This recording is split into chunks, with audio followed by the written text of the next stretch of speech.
El Papa Francisco mira la mesa, guarda silencio unos segundos y hace algo que casi nunca hace en una reunión privada. Interrumpe a un cardenal y dice en voz clara, casi susurrando, pero firme: en esto estoy completamente de acuerdo con la doctora Sheinbaum. No vinimos aquí a defender cifras, vinimos a defender vidas y el futuro de nuestros nietos. El cardenal baja la vista. La sala entera se queda helada. Nadie esperaba que el líder de la Iglesia se alineara tan abiertamente con una política latinoamericana frente a su propio equipo. Lo que vas a escuchar ahora es cómo se llegó a ese instante, porque antes de esa frase hubo una discusión tensa sobre dinero, fronteras, barcos de migrantes y sobre todo, sobre en qué tipo de mundo van a crecer los hijos y los nietos de quienes hoy están sentados en el poder. Y lo más impactante es que el giro empezó con una sola pregunta, lanzada por Claudia, que sonó en esa sala como un golpe seco sobre la mesa. La historia arranca en un salón pequeño dentro del Vaticano. No es la gran sala de audiencias, no hay cámaras, no hay flashes, apenas una mesa ovalada, paredes con frescos antiguos y una ventana alta por donde entra una luz que no perdona el cansancio en los rostros. De un lado, algunos asesores económicos, un par de obispos, un cardenal con fama de duro, que mira sus papeles como si fueran un escudo. Del otro, sentada con una carpeta delgada y una libreta llena de notas a mano, está Claudia Sheinbaum, científica y dirigente mexicana, que viene de la región donde la pobreza, la migración y el cambio climático no son teorías, son el pan de cada día. El cardenal toma primero la palabra, habla de déficit, de riesgo, de estabilidad. Dice que las políticas climáticas demasiado ambiciosas y las políticas de acogida a migrantes demasiado generosas pueden frenar el crecimiento económico y con ello terminar perjudicando precisamente a los pobres que queremos ayudar.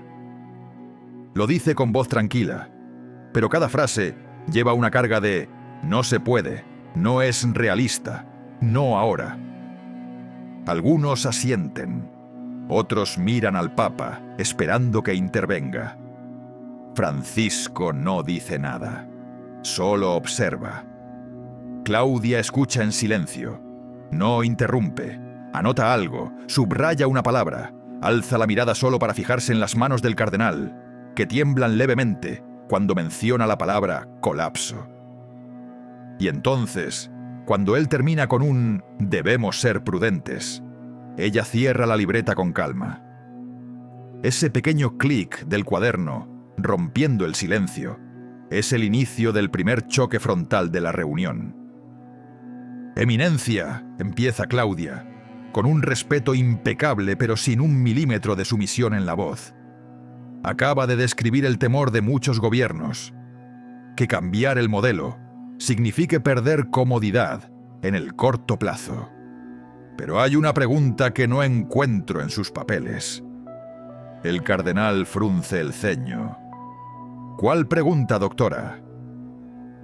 Claudia mira alrededor de la mesa, se toma un segundo y lanza la frase que a varios les va a dar retumbar toda la noche. ¿De verdad creemos que el nivel de consumo de hoy vale más que el aire que van a respirar nuestros nietos mañana? La oración se queda flotando en la sala. No hay cifras, no hay gráficos, pero todos sienten que están siendo medidos. No como banqueros, obispos o políticos, sino como abuelos, como futuros ancianos, que un día mirarán a unos ojos jóvenes que les preguntarán: ¿qué hicieron ustedes cuando todavía había tiempo? Pero lo verdaderamente incómodo para muchos no es la pregunta, sino lo que viene después. Porque en unos segundos, Claudia no solo va a cuestionar el miedo a perder crecimiento económico, también va a poner sobre la mesa historias concretas de pobreza y migración, que no caben en ningún Excel. Y lo hará de una forma que hará que el propio Papa cambie de postura en la silla y se incline hacia adelante para escuchar cada palabra. Antes de llegar a ese punto, entendamos algo. Claudia no entró en ese salón como una desconocida. Su nombre ya había dado vueltas por despachos de América Latina, por foros climáticos, por organizaciones que trabajan con migrantes. La invitación a esa reunión surgió después de varios encuentros donde ella insistía en lo mismo. No hay manera de separar el tema del clima del tema de la pobreza y del tema de la migración. Es la misma historia, contada con 3 dolores distintos. Mientras el murmullo de la primera pregunta se apaga, Claudia abre ahora su carpeta, pero no saca tablas ni proyecciones al principio. Saca una fotografía doblada, un poco gastada en las esquinas. Algunos se sorprenden. No es habitual que en esas reuniones alguien saque fotos personales. Ella la deja frente a sí y dice: «Permítanme empezar por una sola familia. No por 1 millón de pobres, no por un flujo migratorio de 100.000 personas, por una familia». Y aquí viene uno de esos momentos que, si no se hubiera filtrado años después, sonaría a guión de película. Porque lo que está a punto de contar conecta directamente el rostro de una niña centroamericana con la idea abstracta de política climática. Y nadie en esa mesa está realmente preparado para ese choque. Claudia habla de una familia de un pequeño pueblo donde la tierra se agrietó en menos de 10 años, donde las lluvias se volvieron tormentas violentas y luego, simplemente, dejaron de caer. Donde el padre tuvo que decidir entre ver cómo su granja se moría poco a poco, o subirse con su esposa y sus 2 hijos a la parte trasera de un camión que prometía llevarlos más al norte, donde todavía hay trabajo. La niña de la foto es la hija menor. Se llama Lucía, dice Claudia, aunque el nombre es lo menos importante. Cuenta cómo esa familia caminó días, cómo fue detenida en una frontera, cómo terminó en un albergue frío, donde la esperanza es un idioma que casi nadie habla.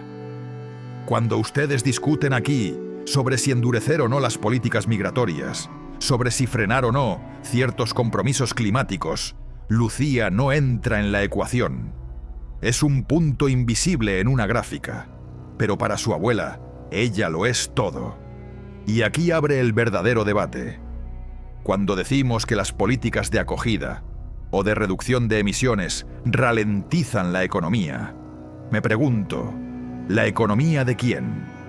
¿Del fondo de inversión, que puede cambiar de país en segundos? ¿O de la abuela, que nunca en su vida ha salido de su pueblo y que ahora ve a su nieta a través de una videollamada pixelada, si es que tiene internet? Algunos asistentes cruzan miradas. El cardenal respira hondo. Se nota que no está acostumbrado a que el relato de pobreza y migración venga con nombres propios, con abuelas que lloran en silencio mientras la conexión se corta. Está acostumbrado a informes, a términos como externalidades, flujos y presión sobre los servicios públicos. Esto es distinto. Y justo cuando parece que la reunión se va a convertir en un intercambio de historias emotivas, Claudia gira el timón. Porque lo que va a hacer ahora no es solo conmover, sino proponer un plan concreto en el que clima, pobreza y migración se entienden como una sola ecuación moral y económica. Y ahí es donde varios asesores, que se habían relajado pensando otra política más con discursos, empiezan a enderezarse en la silla. «Sé que hay miedo», dice Claudia, volviendo la mirada al cardenal. «Miedo a que un cambio rápido en el modelo económico deje a mucha gente sin trabajo. Pero la realidad es que el modelo actual ya está dejando a millones de personas sin casa, sin tierra y sin país. Lo que les propongo no es un salto al vacío, es un camino medido. Empieza a enumerar inversión masiva en energía solar y eólica en zonas rurales pobres de América Latina, condicionada a la creación de empleo local. Fondos internacionales no para rescatar bancos, sino para rescatar suelos, bosques y sistemas de agua. Acuerdos de movilidad humana que no traten al migrante como criminal, sino como trabajador potencial que puede aportar donde sea recibido con dignidad. No habla de utopías, habla de metas, plazos, costo-beneficio. Si destinamos una fracción de lo que se gasta en muros, vallas y deportaciones a reconstruir la vida en los lugares de origen, muchos de esos niños jamás se subirían a un camión rumbo al norte. Y si alineamos la transición energética con la creación de empleo digno, el argumento de que no hay dinero para todo empieza a desmoronarse. Lo que nadie en esa sala sabe todavía es que en unos minutos Claudia va a usar una palabra que rara vez se escucha en documentos técnicos: torunlar. No en español, no en italiano, sino en turco, recordando una conversación con una abuela migrante que conoció en un refugio. Y con esa palabra va a atravesar las defensas de más de uno sentado frente a ella. Antes de ir a ese momento, aquí viene tu parte, porque este tipo de historias casi nunca llegan sin filtros a las redes. Si quieres que más gente conozca este lado de la conversación global sobre pobreza, clima y migración, haz algo muy concreto ahora mismo. Suscríbete al canal, activa las notificaciones y comparte este video con al menos una persona que siempre dice: la política no cambia nada. Hazlo ahora, no lo dejes para después.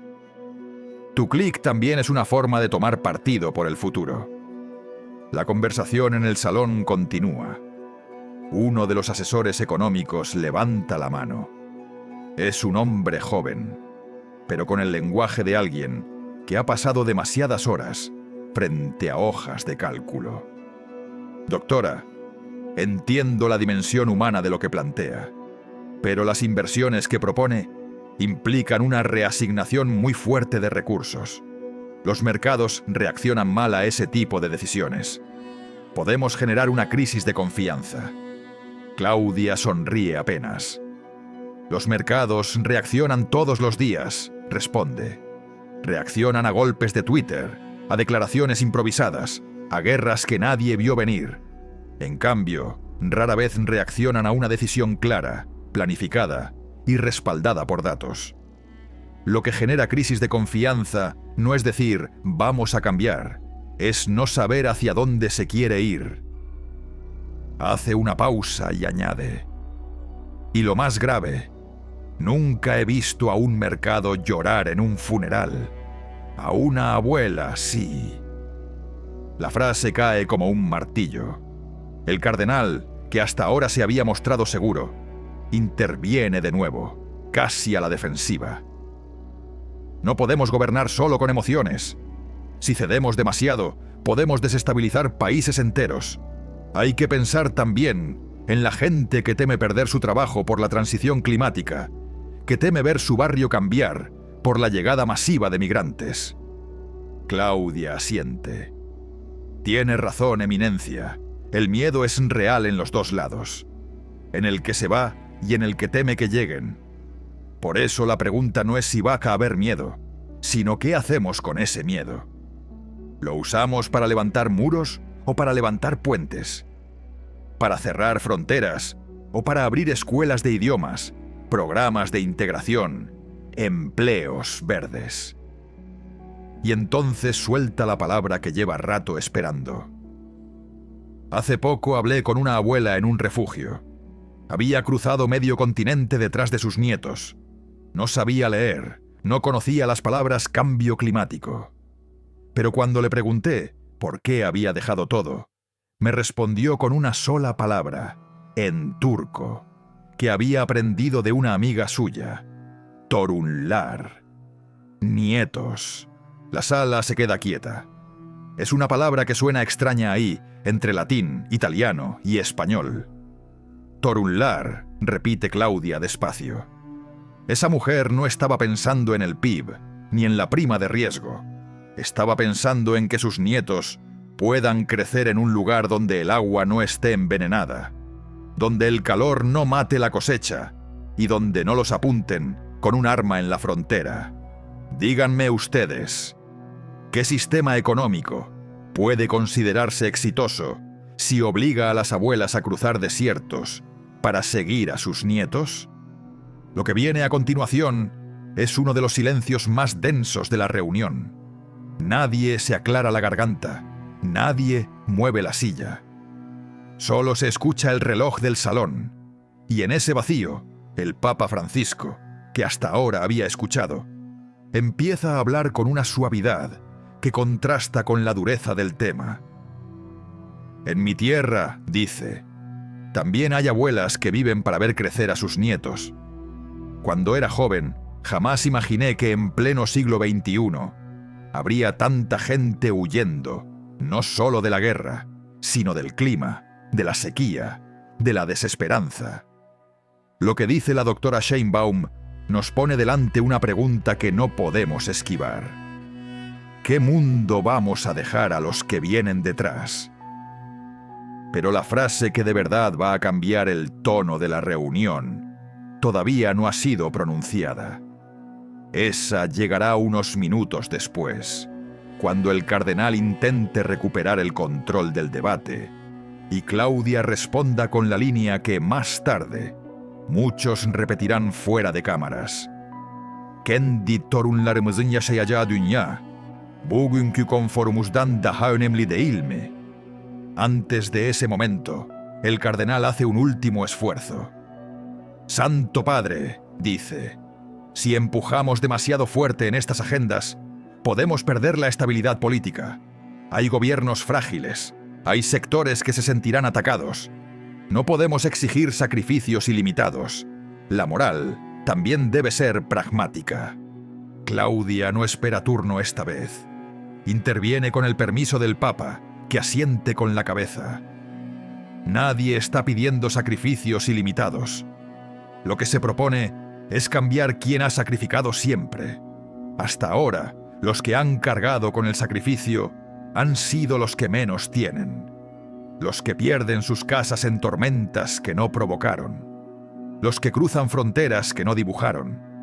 Los que respiran aire contaminado, sin haber firmado nunca un contrato petrolero. ¿No es hora de que el sacrificio lo asuman quienes más se han beneficiado de este modelo? Y entonces sí, llega la frase. No en un mitin, no ante miles de personas, sino en una sala pequeña, sin cámaras, pero con testigos que nunca la olvidarán. Claudia respira hondo y dice: Kendi torunlarımızın yaşayacağı dünya, bugünkü konforumuzdan daha önemli değil mi? No traduce de inmediato. Deja que la pregunta, en otro idioma, golpee como un eco raro. Luego la explica. Lo que acabo de decir en turco es: ¿de verdad no es más importante el mundo en el que van a vivir nuestros nietos que nuestra comodidad de hoy? El Papa baja la mirada y la vuelve a subir, fijándose en cada rostro alrededor de la mesa. Y aquí ocurre el momento que viste al principio. Francisco deja sus papeles a un lado y dice, con esa mezcla de ternura y firmeza que lo caracteriza: en esto estoy completamente de acuerdo con la doctora Sheinbaum. No vinimos aquí a defender cifras, vinimos a defender vidas y el futuro de nuestros nietos. Ese apoyo explícito desarma a varios. El cardenal se reclina en la silla, derrotado, pero pensativo. Sabe que esa reunión no va a terminar en un comunicado público, pero intuye que algo ha cambiado. Porque cuando el jefe cambia de marco moral, el resto tiene que moverse tarde o temprano. Lo más sorprendente, sin embargo, aún está por suceder. Porque después de este respaldo del Papa, Claudia no se lanza a celebrar ni a dar un discurso triunfal. Hace algo mucho más raro en política. Abre espacio para que los demás hablen de sus propios miedos y responsabilidades. Y ese giro, esa decisión de no humillar a quien piensa distinto, sino de invitarlo a convertirse en aliado, es quizá la mayor muestra de liderazgo de toda la escena. Antes de contarte cómo termina esta reunión y qué acuerdo informal sale de ahí, haz algo importante. Escribe en los comentarios qué crees tú que debería pesar más en las decisiones globales, si el crecimiento económico inmediato o el futuro de las próximas generaciones. No lo plantees como pregunta, conviértelo en declaración. Escribe, por ejemplo: prefiero sacrificar comodidad hoy para proteger a los que vienen después, o la frase que resuma tu postura. Déjalo por escrito y suscríbete al canal ahora mismo. Este tipo de contenido necesita una comunidad que no tenga miedo de hablar claro. Volvemos a la sala. Después del respaldo del Papa, la dinámica cambia. Uno de los obispos, que había permanecido en silencio, toma la palabra y dice: yo vengo de una región donde la gente está dejando el campo porque ya no se puede vivir de él. Antes pensábamos que era solo pobreza, ahora entendemos que también es clima. Algo de lo que dice la doctora resuena con lo que escucho en mis parroquias. Otro asesor, esta vez del área de desarrollo, reconoce que los programas actuales tratan la migración como un problema separado de la crisis climática. Quizá debamos integrar más estos enfoques, admite. Es el tipo de frase que en la diplomacia significa: no vamos a decir que estábamos equivocados, pero vamos a cambiar de rumbo poco a poco. Claudia aprovecha ese pequeño espacio de apertura para hacer algo muy concreto. No pide gestos simbólicos, pide compromisos medibles. Convocar a un grupo de trabajo que incluya a comunidades afectadas, ONG, científicos y líderes locales de América Latina. Diseñar un fondo específico para proyectos que combinen transición energética y creación de empleo digno en los territorios que hoy expulsan migrantes. Promover desde el Vaticano una narrativa pública que enlace explícitamente el cuidado de la casa común con la defensa de la dignidad de los migrantes. Si la Iglesia habla claro en este tema, dice, no solo como caridad, sino como justicia, mucha gente que hoy tiene miedo puede empezar a ver a los migrantes no como amenaza, sino como recordatorio de que el sistema tiene grietas que ya no podemos tapar con discursos. El Papa asiente.